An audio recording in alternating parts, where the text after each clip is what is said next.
All right, this is major. Analysts confirm Rakuten's mobile network saves 40% in capex on a per site basis. Story from Linda Hardesty, FierceWireless.com. Why am I talking about this company, this Japanese carrier? The reason we're talking about it is because Dish. That's why. All right, I'll explain that in today's video.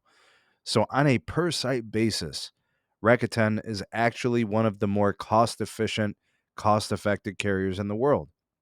The way they do this is by their very efficient greenfield 5G networking approach, which saves them somewhere between 40% in cost of capex and 30% in costs in opex on a per site basis, per tower site. So, where do these savings come from? Things like infrastructure, equipment, civil worker costs, all the operating savings. They're the leanest spending company with respect to these two things. All right, so a lot of people know this about Rakuten is that they're not profitable. They don't actually make money, and that's because of their spectrum position and the cost in which it actually, uh, costs them to sell a gig of data. All right, so it says here the cost per gigabyte is 1.5 to 2 times higher than their Japanese competitors, Docomo, KDDI, and SoftBank. Reasons for this is their spectrum portfolio. It's just not there. All right, so here's the situation.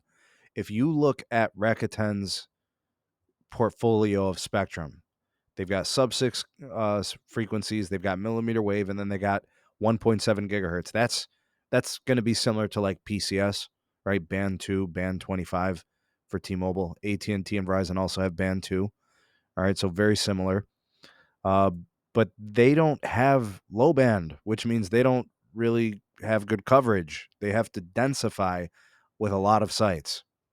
When you don't have low band, that's the thing you deal with. That's why, Sprint's network was always suspect. And that's what made the T-Mobile network crappy up until recently. Now they've got the 600 megahertz on a full scale build and they're doing better, right? So you need coverage. And this is important because, indoor coverage, the use case of being inside is always going to be challenging. So this is the reason why Rakuten, just hasn't been able to compete with its competitors. Now, why does this matter to us? Well, Dish is going to be operating and building a greenfield 5G network just like Rakuten. So the reason I bring this up is Dish isn't going to be exactly like Rakuten. Dish actually has low band spectrum. They've got 600 megahertz national. They've got 700 megahertz in a lot of places too.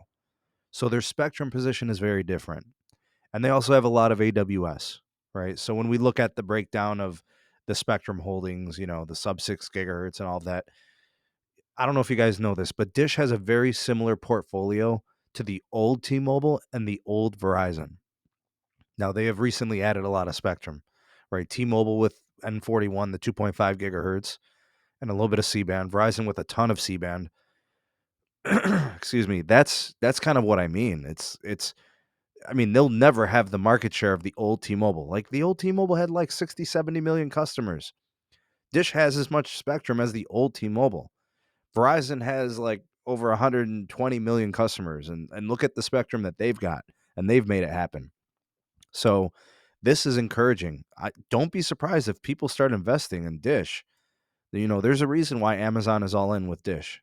And there's a reason why a lot of these trailblazing companies and businesses are probably more likely to look at Dish for this greenfield 5G nature, of this network build. This is really interesting. I'd love to hear what you guys have to say. Your thoughts and opinions welcome down below. You all, the voice of the people, the SMT Nation. Let your voice be heard. Please do like and share this video. Subscribe for more. Turn on the bell notifications so you never miss an upload. Links in the description box for my Patreon page. Support us. Get early access to content. Exclusives not found anywhere else. And you can get discounts on Los Mobile just for supporting us on Patreon. Twitter handle, email address, both in the description box as well. Thanks for watching. We'll see you on the next one.